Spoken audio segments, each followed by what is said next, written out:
Good morning guys and welcome back to the D2 Conference channel. On this channel we bring you talks with the best artists from the archivist, CGI industry, creative entrepreneurs. So if you're new here, please do consider subscribing. This week I am super hyper mega excited to bring you a talk with Binyan, an Australian office which I think is the biggest architecture visualization office in the world. It was a fantastic talk. I had a great time talking to both Andrei and Chris. The talk went a little bit longer than usual, so enough of me blah blah blah. Enjoy this beautiful chat. 2, 1, and we are on. Is that okay? That's fine. Sounds good. Guys, good morning or good evening, depending on the time zone. Here it's 8:20. What time is it there? 5:21. I am pleased to have you on the show. Okay, basically I have to say I have Andrei and Chris from Binyan, which actually Binyan is Hebrew for building, right? That's right.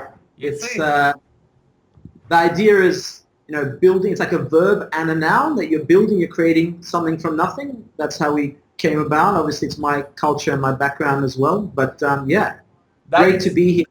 That is what I wanted to ask, because it's not only about the building itself. It's about building also in terms. You can use the word in terms of building a community, building a family, right? Yeah. Well, we want to build and create that which has yet to exist, and obviously that it talks about the images and the film, but building a culture, a team, family, life. I always say my main project in life is my family. That's my project, and that project has to be successful first and foremost. If that stuff so you might have to repeat the last part. I'm sorry. From which point? It means building a team and a culture. Okay, I'll try that again. Sorry about that. It says poor network connection. Spontaneous. Well, so the word binyan, it's obviously Hebrew for the process or the end result of building, creating something new. And for us, it's not just about the images and the film. It's just as much about building a great culture and a great business and a great artistic community. We think about it also as building a contribution to our social environment. And for me personally, I'm sure Chris would agree, it's about also, building a life and family, building a family being probably, or definitely the most life. If that project doesn't work out, or if it's not as successful as it could be, everything else, what's it all for ultimately? And that's always the center point for me from the very beginning. And I started the business in my living room while studying architecture, and me and my wife were sitting on the floor in our one-bedroom apartment building, architectural models for my uni course on the floor all night long, and then, changing diapers and taking kids to school. That was kind of how it all began, and she's still with me. Yeah. Andrei's got 4 children. I've got 3 children. So it's kind of like, if you can't do it for that, then what's the use of it all? They've stuck with us through it. So I think I'm going to jump a bit back and forth with the questions, but you guys are touching already some of the topics that I was very interested in for different reasons. First of all, Binyan at the moment is one of the largest companies making 3D. You guys have 119 people working for you in 4 offices, right? 3 in Australia and 1 in New York. But you started this business 6 years ago. Depends what point you start counting from, but Chris, who joined the team when we were in my friend's server room, it wasn't really an office, it was literally a spare server room at a friend of mine's office in downtown in the city in Sydney. Chris joined, has it been your 6th anniversary recently? 6 years on Valentine's Day. That was romantic. And mean, you managed to grow so much and so fast. This takes, it doesn't happen as a coincidence. This takes planning, it takes knowledge also of the business side. Yeah, I mean, look, if I would tell you every step of it has been carefully planned by, McKinsey consultants, and we had lots of advisors and strategic objectives, and that wouldn't be the full story. We have, along the way, always had great advisors, and we have planned as best we could at that time. Looking back on it, it seems, wow, we were just kind of hustling, and we still, you always have to hustle, I believe. But you're right. Right now, that's roughly the numbers that we have across the 4 locations. Do you want us to share the story, kind of how it went from stage to stage? I would really like that. In the beginning, we played a really good defense. So we talk about it in terms of, yeah. So, I mean, I literally started the business probably more like 8 or 9 years ago, depending from which point you count. I was living in Pittsburgh in the US, where my wife's family live, where my 2 oldest kids are born, working at a couple of architecture firms doing visualization in-house there. And a couple of clients asked me to do some projects on the side. They were actually synagogues, so I kind of, from that, branched into, went on my own a little bit and started doing a lot of renderings for synagogues. So obviously my kind of community and culture there. Then we relocated back to Australia as a family. I thought, okay, let me see if I can keep this going a little bit. A friend of mine, I remember sitting in his driveway, said, look, if you're doing something good, you got to go actually talk to clients and go see them. And I thought, oh, what a crazy idea, go actually pick up the phone and call people. So I started doing that a bit, got a few projects going. I was still full-time in university at that time. So full-time university, 2 kids, living off Centrelink here. It's our like food stamps in America, like really bootstrapping. Welfare. I'm a Russian immigrant, first generation. My parents came here with about $2,000 to their name, roughly the age that I am now. And also at the time and I still do that, I work as a rabbi, more on a part-time basis. At the time I needed that to make a living. Now I do it because I love it. And sort of was hustling for a couple of years, and as fate would have it, Chris was my tutor at university a few years before that. So when I was learning ArcViz, 3D Max, and V-Ray, literally he was the guy. He actually wasn't my tutor, but Chris was in the lab next to me, and everybody gravitated towards him the whole year. All the students in the year, no matter if he was really your tutor or not, he would be like, Chris, can you help us with this? Can you explain this? So he was like the de facto chieftain of the year. And so I just would be asking him questions all the time. And then we basically, a few years later, after I already started my business in a very kind of home-baked way, Chris was looking for a new opportunity. I said to him, hey, I can't afford you, but can you come anyway? And he was like, he said yes, and I'm like, I literally remember telling my wife, I asked him to come to work for me as kind of like a joke, as in like I didn't think he would, would want, be available, and I said I can't afford him. So I remember telling my wife, he's either crazy or he's amazing, and turned out he's amazing, also a bit crazy, but I'm crazy, a bit of a mix. So that's, when we got Chris on board, it really raised like the quality of the work. I kept going with talking to clients. They wanted more and more and more. We hired a few other people to help us out. And we kind of hustled it for a couple of years that way. Then it reached a point where we realized that there was just so much work to be done and so much demand for what we're doing, we couldn't service it all with the small group of people we had, and the level of talent and the amount of really top-shelf artists in Australia was quite small. So it was tough to hire and recruit. And when you're in that initial startup phase, it's hard to train, which I think is one of the challenges a lot of the smaller studios are having in terms of taking that leap from 2 or 3 people to 10, 20. And that's what we found ourselves as well. Like we're not sleeping at night, let alone have time to train. So we thought, okay, what can we do? We looked further ashore, so further afield, UK, Eastern Europe, Asia, etc. And we found some amazing people that we were able to bring to Australia. The good thing is we're in Australia, so everybody loves to move here because it's like amazing weather, great safe community, great education, great school, etc., etc. So it was like, I thought I should get an award from the Australian Tourism Commission or something. You turned into the UN. Yeah, we became like all of a sudden we were like but we had arrangements. We had this apartment, that apartment. Come with it. We had we still have it because we still do it from time to time. A whole onboarding program. How we go. This is how you get your phone. This is how you get a bank account. This is how you find an apartment. I literally remember one of our first guys that came, Jack. He came, and after a few weeks, couldn't find an apartment. I mean, not could he came. This guy, amazing guy, is still with us. Love him. He had a couple of kids. He has a couple of kids.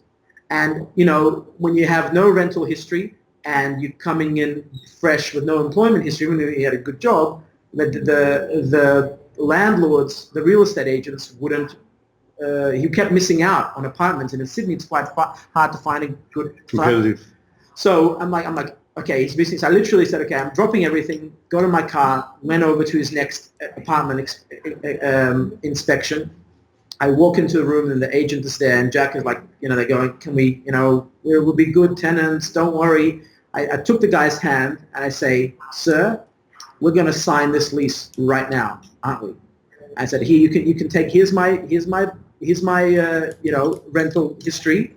I'll guarantee that the rent is paid. You got nothing to worry about, and I wouldn't let go of his hand until he's like, we're doing a deal. I said, so that's like, sometimes we had to like literally, we're talking picking up from the airport, because such an important thing when you're bringing people from overseas to really make that transition as easy as possible. That's the thing for me as myself an immigrant. I remember how traumatic it was. I was a kid then, but even for a grown, These people are leaving their family. They're leaving everything they know, coming from the Ukraine, Russia, South Africa, London, Brazil, and we're their new family.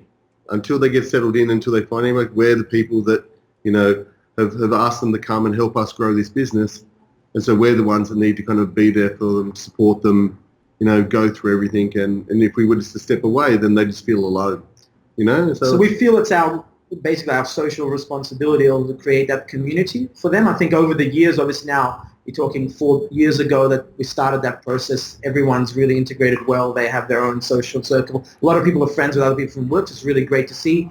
And, instead of us having to organize social events, people are doing it themselves. They'll be, they'll do a multicultural lunch, a soccer game. There's like always cool stuff happening socially, which is great. I get to, now it's like I just come as a guest. Oh, cool, you're having a soccer game? I haven't played for 2 years. I'll come and I'll do my best, huff and puff, and I can order them around. Not that I can't run that well these days, but so it's become like a community as well, which is really, really gratifying. And each office has its own kind of culture in that respect. One of the things at Binyan that we look at it as, on the one hand, each office is independent. They have their own managers. They have, by and large, their own clients. So Melbourne is working on Melbourne projects. Sydney is working on Sydney projects. Brisbane projects. The way it works with New York, there's 3 studios in Australia that create the work for the New York clients. Mostly Sydney. But each location, based on the leadership, based on the kind of place it is, developed its own. While there's obviously things that are there, but we really encourage them to develop a boutique studio feel in each location. That's always the challenge, I think, when you go from being a band of brothers, everybody knows what everybody had for breakfast. You're running out of, you need a lift somewhere, you get your mates to help you out. Then when you get 100 plus people, how do you retain that cozy, bespoke, boutique culture, both towards clients and amongst your team? So that's, for us, has been having the 4 offices, each one function in a boutique, tight-knit, autonomous fashion, has helped create that. On the other hand, our clients enjoy the fact that when we have a massive project we take on, we know that, let's say, the client is a Melbourne client or a New York client or a San Francisco client or a Middle East client, they know that we can call upon resources from the other teams. Yeah. So the teams are very, very good at working together. So it's not like an architecture firm which pretty much there's, architect such and such in every city, but they're kind of independent firms. They have the same logo, but they're independent firms. We call ourselves one studio under four roofs, and that's kind of the approach, the way we take it. And it's been, everything has its pluses and minuses. It's never perfect, and every decision you make has hopefully a lot of positives, but also some challenges, and you have to, you can't have everything, but that's the approach that works for us, and it's been successful so far. We all work together. So Sydney could be working on a big project, but there could be a great artist up in Brisbane that's really great at a particular type of vignette that we can call upon people from other studios. So that's your little niche, that's your area of expertise. Can you help us out with a couple of these? And they all kind of come together and it's work well as a team. It's like, many artists, as Andrei said, instead of being under one roof, we're one team under four roofs, and it's just works out perfect. You can take on the capacity of the bigger projects without having to, stress about saying no to a project or, having to turn down work. You can have enough people to really give the time and attention and the quality to everything that kind of comes through the door, which is, I think, one massive advantage to having 119 people over being 8. We've been there, so we know. Look, that was fun too, but a different kind of fun. It's one thing that always happens when I talk to people. I get to help a lot of guys that are trying to start or getting a job. They want to start their own business, freelancing, and so on. And one of the things that they always say, one day it's gonna be, I'm gonna have a company and it's gonna be a lot easier.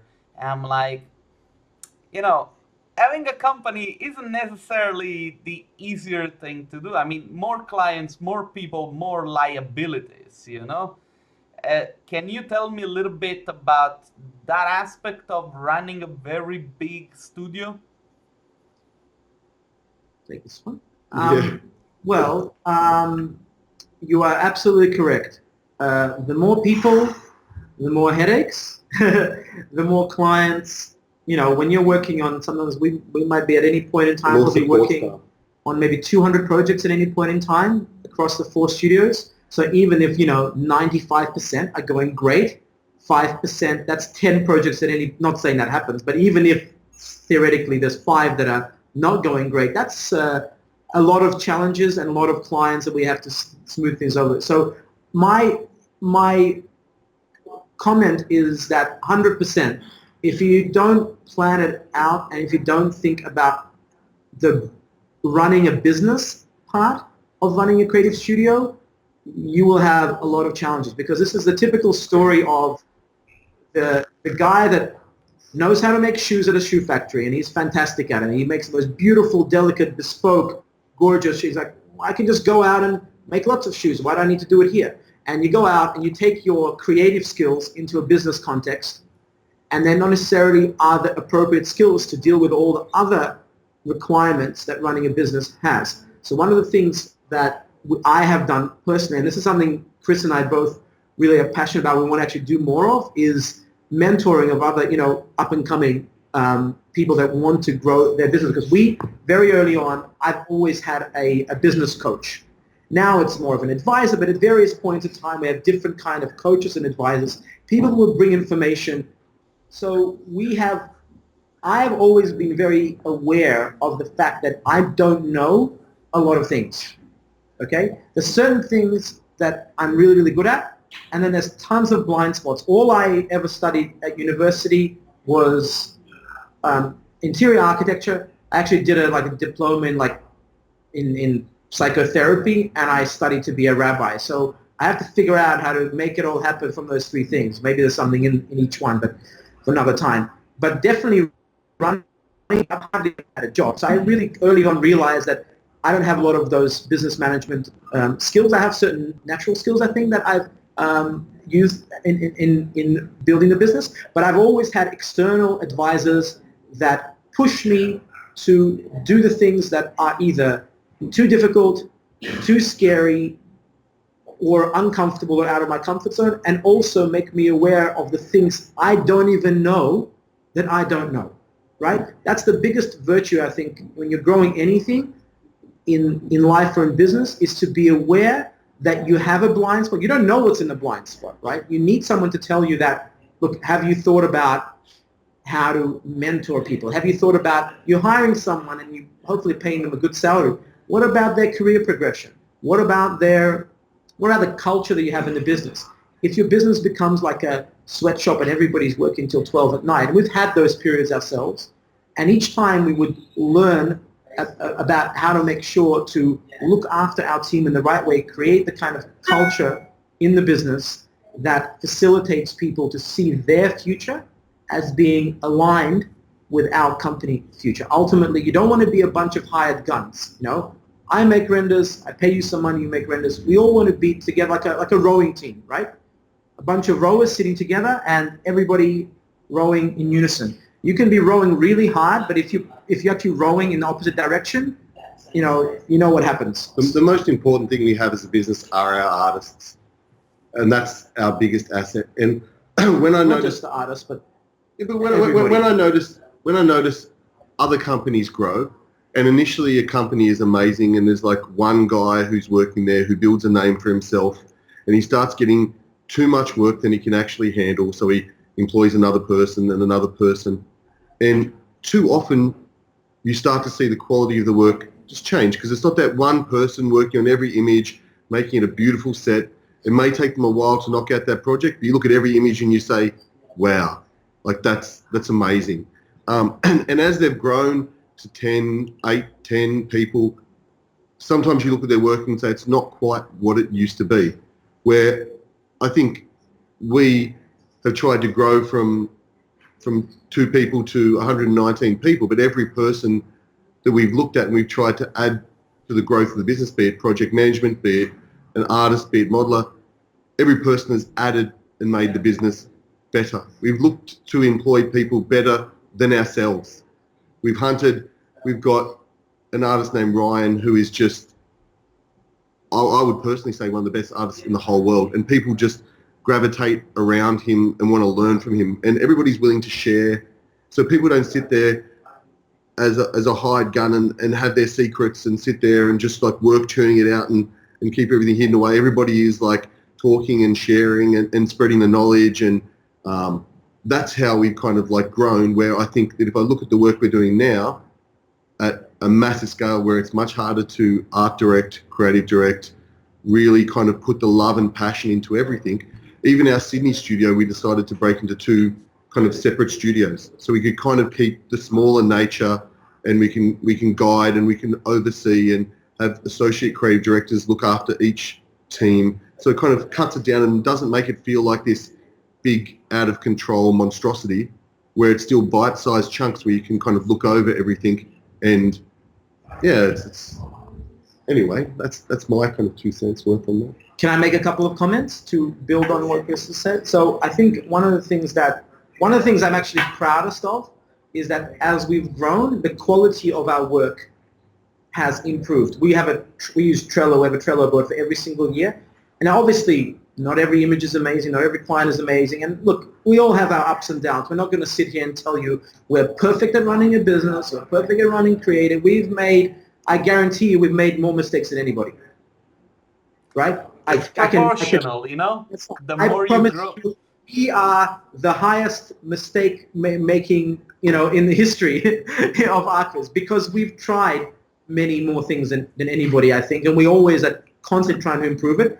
And you learn, some of the best lessons are from those mistakes. But one of the things that we try to make sure is that, quality of the work has to be maintained at every point in time. Now, in the beginning, what that meant, as Chris mentioned before, you have to get the top shelf artist. If you don't have the top shelf artist, as soon as Chris wasn't making the renders himself anymore, he did not at that point in time go out and find top shelf artists as good and better So we always have to be humble about knowing there's a person who doing even better than me. A lot of companies stopped really liking us in the beginning because when we started to grow, we actually had such a small pool of artists in Australia that we were contacting other companies, artists, and like, how would you like to join us? We're starting something new. So we Just a tiny bit, though. Tiny bit. Anyway, so that was good.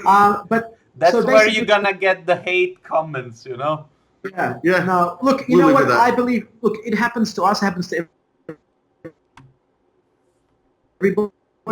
I believe it must cut out. We cut out. Yeah. A little bit, yes. Anyway, let's get to that later.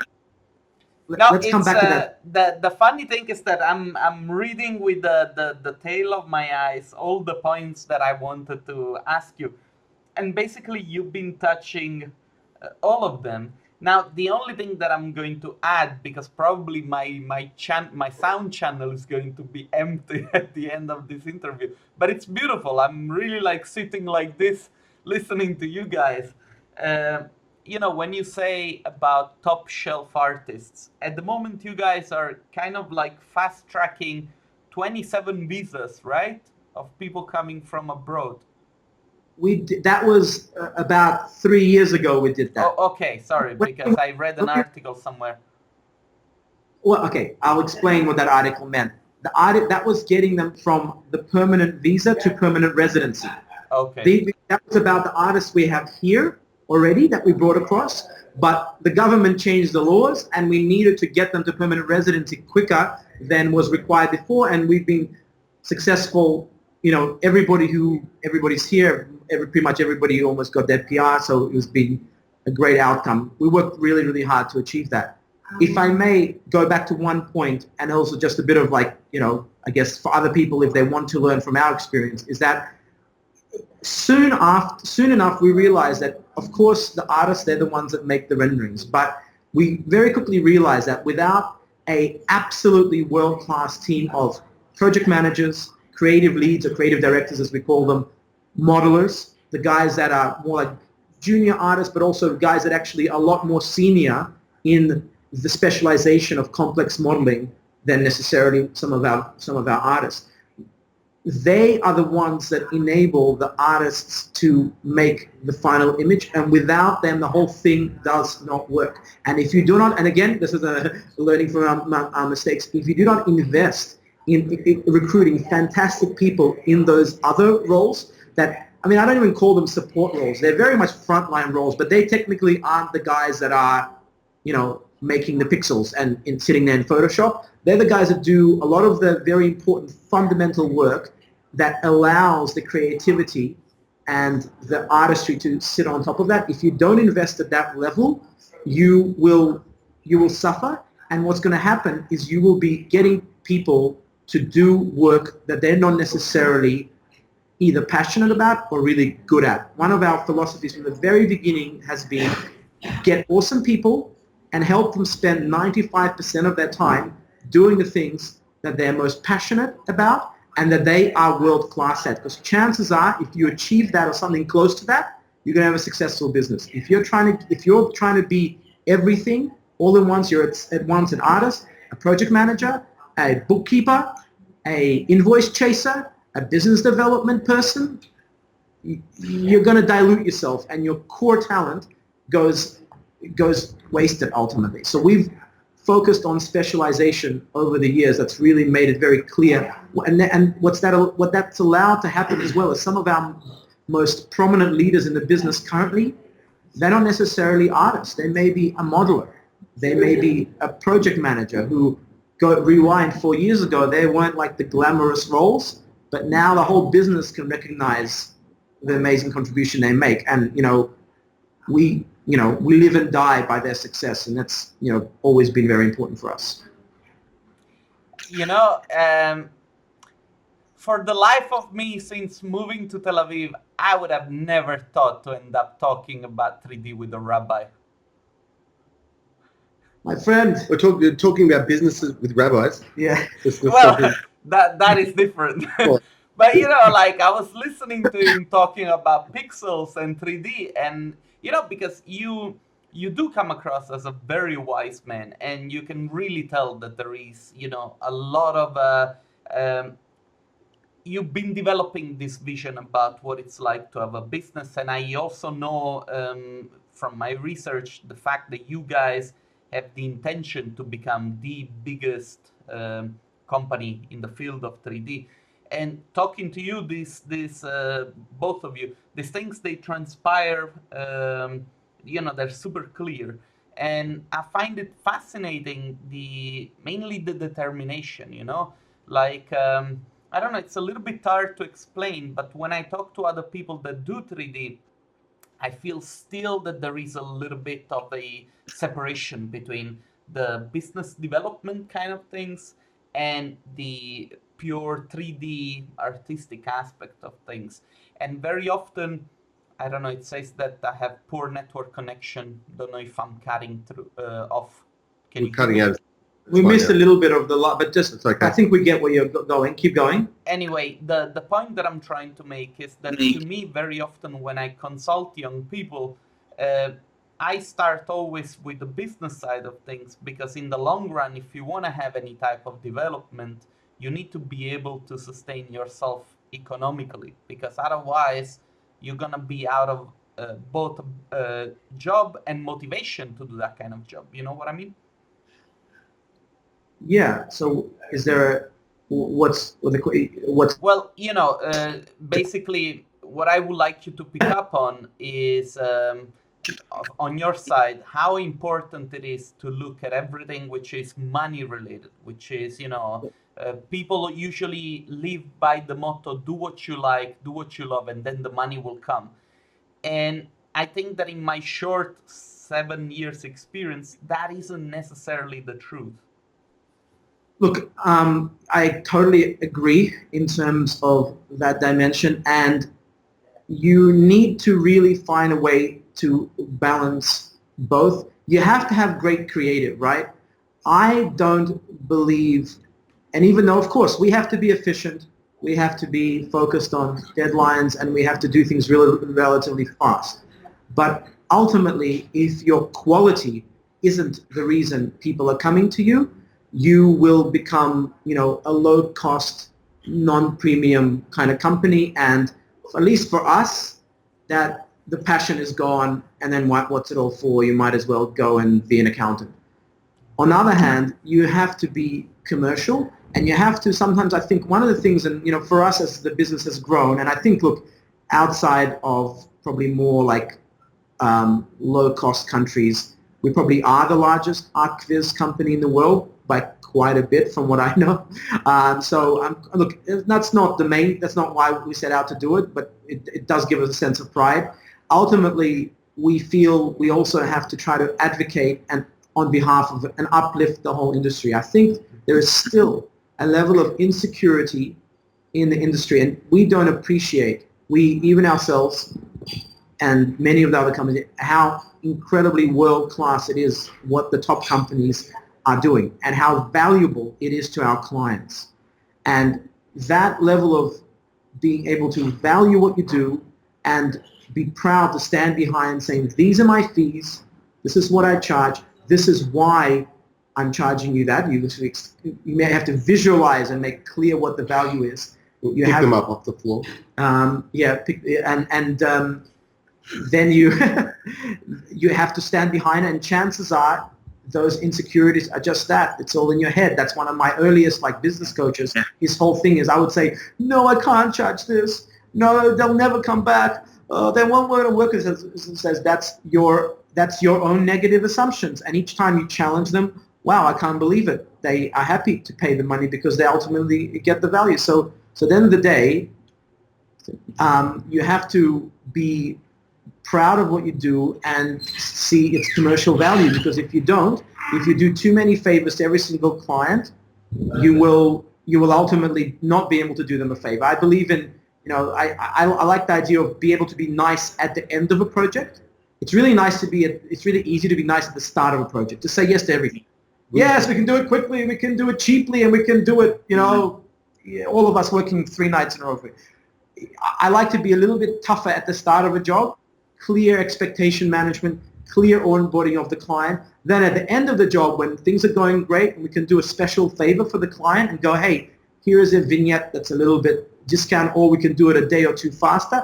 The client's going, wow, you did even better than I expected. So, this kind of stuff, basic expectation management, and ultimately through that being able to be commercial is paramount. But it's, look, you've got to be honest and upfront in the beginning. So often I'll have a meeting with a client once the project is finished. They'll go back and they'll say, hey, like, we missed that last job. What we worked with you so many times. Why did we lose that last job? Like, you guys turned around and said it was a 6-week turnaround. Someone else said 4 weeks. We needed it turned around in 4 weeks. I'm like, okay, how long did it take to be delivered? And they're like, 9. So they come back to you anyway. Like, if you're upfront and honest and you tell a client, hey, I know people are promising 4 weeks. We're promising 7. We'll deliver it in 7. Where other people come through and they'll under-promise to get a job, and then they'll get it, and then once they've got the job, they'll turn around and be like, well, we've got it now. We can actually, take as long as we need to kind of get it done. So I think it's this sort of level of professionalism in the industry that I think with every year that passes it gets better. But I think everybody has to, if we want our clients to take our industry more seriously, we have to take ourselves as a bona fide thing. We're not a bunch of hobbyists, right? Just guys that did some tutorials and they did super cool stuff.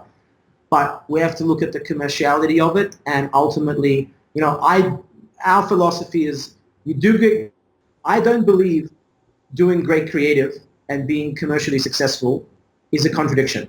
In fact, I actually believe it's like a virtuous cycle. You do get great creative, you know how to run the business, that creates to commercial success. Commercial success gives you the buffer to do R&D, to innovate, etc., to do even better creative. And so it goes. If you neglect either one of those, the other one will suffer too, right? So you have to be going at both of those objectives, great creative and commercial success side by side. You literally cannot neglect either of them for a month, for a week.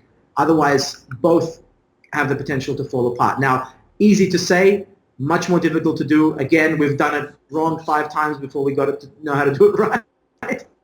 And we do it wrong. And right is probably wrong.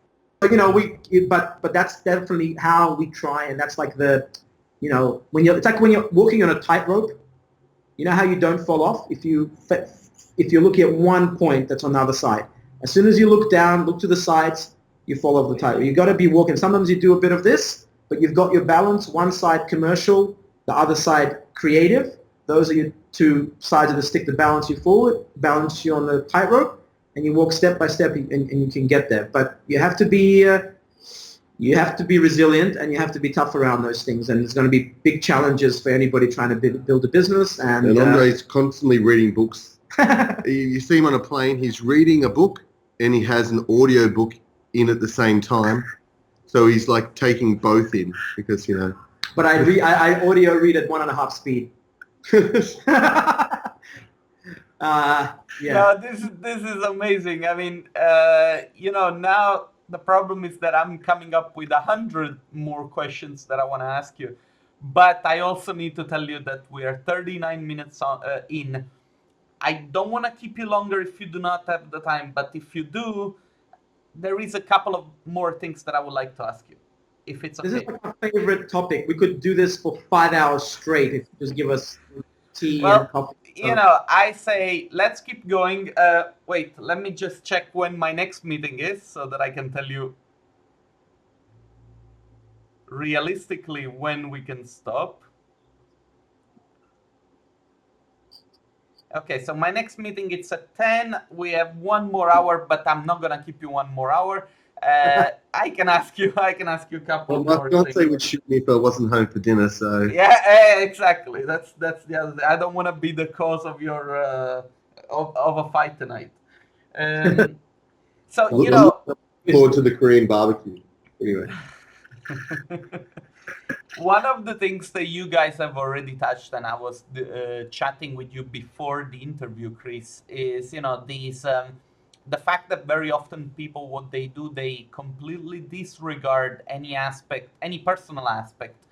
Like they focus so much on working, and they start neglecting friends, family, social activities. They become so involved in what they do, and they very often when I talk to young artists, they say, I don't really have time for a relationship because I really want to achieve something uh, related to 3D before I get serious with a girl, with a boy, before I start a family. And the more I research the topic, and for instance, one close example that I have with my own personal life, with my wife now, with having a dog, is that having that kind of things in your life, that kind of structure, is actually a very big moral support. And in a way, I do things because it seems like the purpose is enhanced once you have that kind of structure behind you.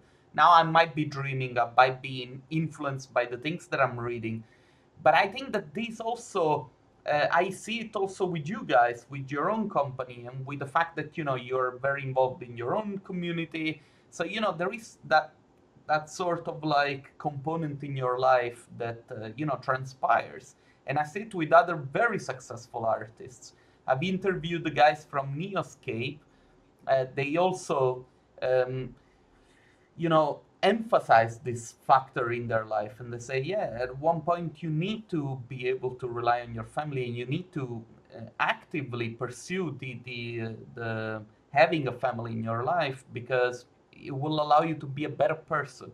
Now, probably I'm getting a little bit too spiritual, I don't know, some people might find that useless, but I feel in my case that it's becoming a very big component in my life as well.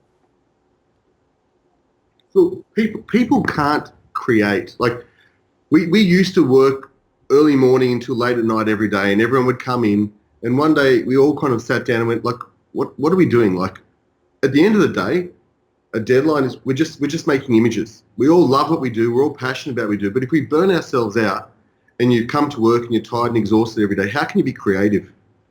If you're sitting there and all you're thinking about is the deadline and I've got to be here till midnight. So one day we actually turned around and said, everybody is going to be out the door by 6 o'clock unless it's an absolute emergency. We changed our,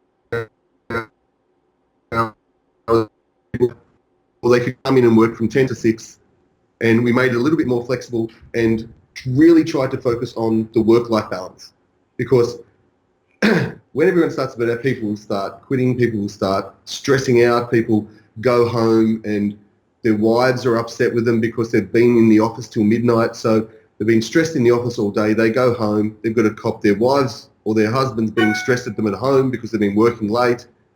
And people were just starting to be like this was going back a couple of years ago. But like you could see the unhappiness in their eyes, and we kind of like, this is not what we're doing this all for. Like we've got a great environment. We've done up our offices. We've got pool tables, ping pong tables, great coffee machines, but people are just looking really, really stressed and burnt out. And what we actually noticed was, when we actually sat back and looked at it and went, no guys, we want you to go home at 6 o'clock, have dinner with your families, hang out with your children, come to work at 10 o'clock in the morning if you want to, so you can get up and have breakfast with your wife or your husband. We actually noticed the quality and quantity of production increase. So artists were working less hours, not staying back till midnight every night, not that that happened all the time, but not staying back like super late a couple of nights a week, that they'd come in, they know they had to be out the door by 6 o'clock to go home to their family, so they'd actually sit there and they'd focus and they'd go to the pool and do what they need to do, but deadlines were being hit, our numbers of our productions increased, our quality increased. So the work-life balance actually kind of meant that by going home, having a good night's sleep, hanging out and watching a movie with the family, and coming to work each day, you actually were able to be more creative and more efficient and get more done, which helped creatively and helped with the business. So I don't know, it's not about sitting there like we used to think and working and doing, like working an all-nighter, you are so inefficient. You work at like a 30 to 40% of your capacity, and you end up just like being there but really wasting your time. So that's my opinion on that topic. Yeah, totally agree. I think Look, definitely what Chris, and I had a funny story. I literally remember after the first couple of days of like, we basically had like we used to not have a meeting room, so we used to have meetings in the toilet, and we call it's a big toilet. Not one in the bathroom. Yeah, excuse me, not inside the toilet. It was the only in the private space. So we'd have an emergency toilet meeting. This was the running joke. We haven't had one for a while, but it's quite funny. So we had an emergency toilet meeting number 3. We said, okay. Better than number 2. So we said, well, we've got to do something. And like, you know, we didn't have very sophisticated management tools at that time to do it. We kind of just said, look, first thing, because goes back to the point of culture, right? So culture is this word everybody talks about it, blah, blah, blah, books, articles, fluffy stuff. But culture is about the way you do things around here. So if your culture is the way you do things around here is everybody stays till 8, 9, 10, that just becomes the norm. And we said, look, we believe we can, and it just wasn't feeling good to anybody. I would go home earlier many times. I'd feel like guilty. My guys are on the tools, working their butts off, and I'm like, you know, sitting at home and not work. And my wife would be upset because I'd be on the phone checking in. If she was here, she'd probably say I still do it, but I was doing it more. But so, you know, and we literally, Chris and I were like walking around going, go home, go home, go home, go home. And people had to, is anybody going to die if that render doesn't go out tonight? So, and we always have to, we had to do a better job of managing client expectations to protect the team so they wouldn't be slammed. But it remarkably, like if you look at it, it wasn't quick, but over that period of time, I think it's one of the things I'm actually proudest of. And it happens in like, you know, in certain offices when there's a new one which we're starting up, it tends to be longer working hours. But generally speaking, these days, people work reasonable hours. I mean, obviously, comparative to our industry, comparative to architecture, it's not it's not all fun and games, but it's so much better than before, and it's something that we really feel proud of. Now, to the other point, if I can comment, just, you know, generally, like, you were getting a bit spiritual. You know, you're in the Holy Land. You're talking to a rabbi. I don't know what's going on with you, man, but we're going to have a chat. You know, maybe we can do something. But I mean, for me, spirituality is a paramount driving force for how I look at life. And I believe we all have to have some sort of, doesn't have to be religious. There's going to be something higher and deeper in life to which you're aiming for, and that is why you are working. So now we're not here to create, you know, the life purpose for every single person. You have to have that on your own, I believe. But the business, the day-to-day work, you know, we spend a third of our life, if not more, at work. You have to have some sort of mission, some sort of vision within the business that everybody can aspire to and aim for. It's part of it is the quality of the work, the clients. Part of, definitely for Binyan, something we value is we call it the entrepreneurial spirit. We want everybody to be entrepreneurs, not necessarily, but entrepreneurs in terms of building something great, in terms of building a company. We want Binyan to be the company that people tell stories about, that people write books about. We want people to look at us and go, this is the model how to build a amazing ArcViz 3D rendering, professional services business. And so we're doing something I don't think anybody's really tried to do on our scale. I'm not saying it's the only way to do it. We have so much respect for our competition, like the things that some of the more boutique firms in Europe in particular do. It's incredible. This is what we want to do. This is what they're our screensavers. Yeah, I mean, you know, we love them, we admire them, we have tried to emulate them, we learn from them. You know, this is what we want to do, something we felt that's right for us. It's definitely not for everybody. And, you know, but for us, this sense of mission, the sense of conquest, that always being redefined. What being the best meant 2 years ago is not good enough for what being the best meant last year, not good enough this year, and what being the best means right now won't be good enough to be the best in a year from now, 2, 3, 4, 5, 10 years. So that's, you know, in a sense, we want to have that kind of goal for everybody to aim at. Now, bring it back a little bit more practically to your point of like life-work balance. And I mean, look, I had kids when I was 24. Like that is, as I said before, super important to me. Nothing is more important than that. And you also, I think, we try to encourage a culture of giving back to the community, being involved in some way. We're going to have several initiatives this year in terms of philanthropy, in terms of being involved in causes we feel passionate about. We try to look and learn not only from other archivist companies, but we look at what Zappos is doing in terms of giving back to the community, the way they've literally rebuilt and revitalized the whole part of Las Vegas where they are. And we try to learn from the very best businesses, no matter what industry they're in, and try to bring that to our company and our industry as a whole. And if you don't have a higher calling of some sort in your life, you're going to be kind of, what do they call it? Lead a life of quiet desperation. And we don't want people living lives of quiet desperation. We want passionate, driven people who want to be the best in the world, whatever they're doing. Walking to the door and say, one of them would say, go home. And they say, do I want to go home to my wife and a crying baby, or do I want to work on this Richard Meyer building or this Ajay building? I'm sorry, I know you say 6 o'clock, but I really am enjoying it. Every rule has its exceptions. But yeah, sometimes we say, look, you know what, actually? Go home, mate. You got to change some diapers, buddy. Roll up your sleeves. It's nice. When we started and we were looking at some of the really great archviz companies around the world, and back then the Hayes Davidsons and these countries that we all looked at and aspired to, it's really nice kind of like going in and looking at some of our work, and not all of it, but some of our work, and really kind of like looking around at some of the websites of all the great companies around the world, and actually, pitching for projects and winning them against some of these really, really amazing creative companies with some of the best artists in the world. And that's kind of one of the things that I feel proud about when we go to New York and we're working on Hudson Yards, and we're working on some of the most amazing boutique developments around Central Park, and we're working in Dubai and some big jobs in Malaysia and China. And these people are coming to us and saying, like, we really want you guys to be doing our work. Like, we really love your work and we love the style. And every company does a different style. Now, you can look at a render and know if it's come from Norway or whether it's come from England or whether it's come, and it's great to have a particular style that some people connect with. Now, we aren't for everybody.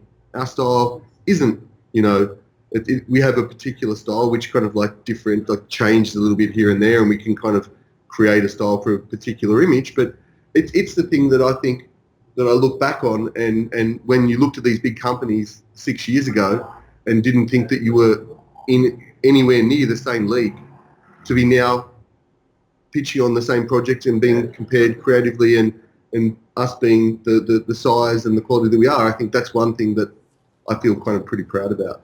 Like, that I kind of aspired to these people and went, there's no way. And I call learning from the legends. These are the legends, the Neoscapes, the Hayes Davidson. We still look up to them in many ways, but it's like, we want to write the next chapter. We want to help other people write the next chapter. That's, I think, big part, like advocating for the industry, helping other young artists and companies if they want to hear from, and if they want to hear our experience. That's something we really want to focus on for the next few years. So. I am sure that people are going to enjoy this, because I don't know. It's I've noticed that I've been shutting up the whole time. It's like two people talk as much as you do, Bob. Yeah, generally, Chris and I in the same room, we had to make, like, we basically, before this, we said take turns talking, because usually when me and him are talking, we're talking at the same time. And there's very little. My turn. I've been pretty quiet through. Yeah, I'm usually the one that talks the most. But Andrei is kind of let him roll with his phone. So you were saying? I don't know. It's 55 minutes in. The problem is that it's not that I don't want to. We're 55 minutes in, and the problem is not that I don't want to talk to you, but unfortunately, people on average watch these videos only 30 minutes. But I have a feeling that they're gonna stick around for the whole time. Listen, all the points that I wanted to touch, I did. So I think I already got everything that I wanted. I just wanna probably conclude with saying you guys completed 391 projects last year alone, right? That's the exact number of projects we completed last right? year. Yeah. Okay, I'll go with that. I was gonna go with renders, but it sounded a little bit crazy. No, renders we did. Yeah. We didn't want to know how many renders. 391 projects. Yeah. I mean, obviously, some of them can be 2 images, and some of them can be a city. So, yeah. Some can be 60 plus images, some can be 2. But yeah. But it's crazy, Yeah. It's good fun. It means we get to see a lot of things. There's always something new. Can never get bored here. It means we get to work with the big architects and developers, and then some of the smaller little boutique companies that kind of come to us and that are really excited. They're like, I finally got a project big enough that I can come to you guys and work with you guys. And that's like when you get excited, they're like come in and they're like sit around the table and we discuss the camera angles and the styling and the curation and composition of everything. And it's kind of like, they're like that's what actually, sometimes it's not the big projects. It's actually that smaller guy who's building, 20 apartments somewhere, who this is everything to him, and they're really passionate and they've got this dream and this vision, and to be able to put it, make the visuals for them to actually kind of push it forward, and they see it and they're like, that's sometimes what it's all about. Yeah, it's a buzz. Anyway. Those are the most rewarding projects, because you really see that the person is thankful, Yeah, for sure. Yeah, to me, that's what it's about. Guys, listen, we crossed the hour. Did you have a question in? Did you have a question in that 391 projects thing? No, I just wanted to, kind of put a number because, now we're talking and people are like, okay, maybe they never heard of you because you're far away, doubtfully. But, I'll give you a little bit more credibility. These guys have done 391 projects in 1 year. This is mind-blowing. And, it's funny to say that, yeah, especially when people come to me and they say, oh, well... Yeah, they come to me and they say, oh, how do you get new clients? There is no work. There is no job. And I'm like, trust me, there is a lot of work. Much more work than all of us together can do. You got to believe in yourself. You go out there, talk to the people. Talk to the people. Make phone calls and knock on the doors. Like, do the things that's embarrassing and doesn't feel comfortable. And you will get the work, assuming you're good at it. One of our biggest clients, I remember. In the beginning, we got a meeting with them, and we were so excited to be going to this meeting. And then I remember walking down the street where I live, and Andrei calls me up and goes, they've just cancelled the meeting. I'm like, And now we work with them in every single project, but I was like, we've got to keep them going. Like we did a business development trip to China, Hong Kong, and Singapore late last year, where I think we did 40 meetings in a week. We're a bit crazy when it comes to business development. I can have another hour on that if you want another time when it talks to how to really work. Maybe one other thing that I'm doing, because on my personal channel I'm more focused on the business side of things, and this is because personally I'm also professionally growing a little bit more.